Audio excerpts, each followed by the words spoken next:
रात हो गई थी। हवा गर्म और भारी थी। रवि, प्रिया और आकाश जंगल के अंदर जाते रहे। उनके टॉर्च अंधेरे में रोशनी कर रहे थे। तुमको पक्का यही रास्ता है? प्रिया बोली, उसकी आवाज कांप रही थी। डर मत प्रिया, ये तो बस एक पुरानी कहानी है। रवि हमेशा की तरह बहादुर हंस दिया। देखो वो पुराना महल। आकाश ने आगे इशारा किया। महल उनके सामने था। चांदनी रात में एक डरावना साया। उसकी टूटी हुई दीवारों पर बेलें फैली हुई थीं जैसे कोई पंजे। ये तो बड़ा डरावना है। आकाश बुदबुदाया। उसकी हिम्मत जवाब दे रही थी। शायद हमें वापस चले जाना चाहिए। प्रिया कांप उठी। बस एक झलक अंदर देखते हैं। लेकिन रवि की उत्सुकता बढ़ गई थी। अंदर की हवा बांसी और ठंडी थी। उनके टॉर्च की धुंधली रोशनी में धूल के कण नाच रहे थे। फर्श के तख्तों की हर आहट से उनकी रीढ़ की हड्डी में सिहरन दौड़ जाती थी।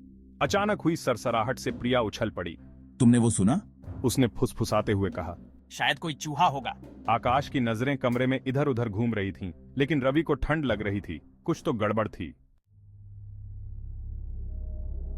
दालान के आखिर में सायों से एक धीमी हंसी गूंजी। बच्चे जम गए। उनका खून पानी बन गया।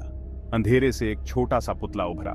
वो एक छोटा सा लड़का था जिसकी आंखें एक अजीब रोशनी से चमक रही थीं। हेलो, लड़के ने फुसफुसाया।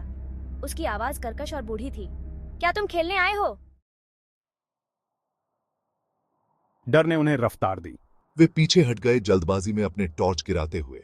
लड़के की भयानक हंसी उनके पीछे पीछे आई, क्योंकि वे हवेली के माध्यम से आंख बंद करके भागने के लिए बेताब।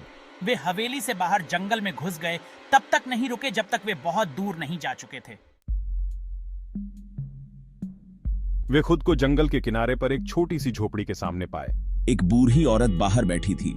उसकी आंखें सिकुड़ी हुई थीं। वो हवेली, प्रिया ने हाँफते हुए कहा। वो लड़का। बुढ़िया ने सिर हिलाया। उसका चेहरा गंभीर था। तुम्हें चेतावनी दी गई थी। इस जंगल में राज छिपे हैं जिन्हें अनदेखा करना ही बेहतर है। रवि, प्रिया और आकाश ने एक दूसरे को देखा। उनके चेहरे पीले पड़ गए थे। वे जानते थे कि वे उस रात को प्रेत बाधित हवेली में कभी नहीं भूलेंगे। वे कभी वापस नहीं आएंगे।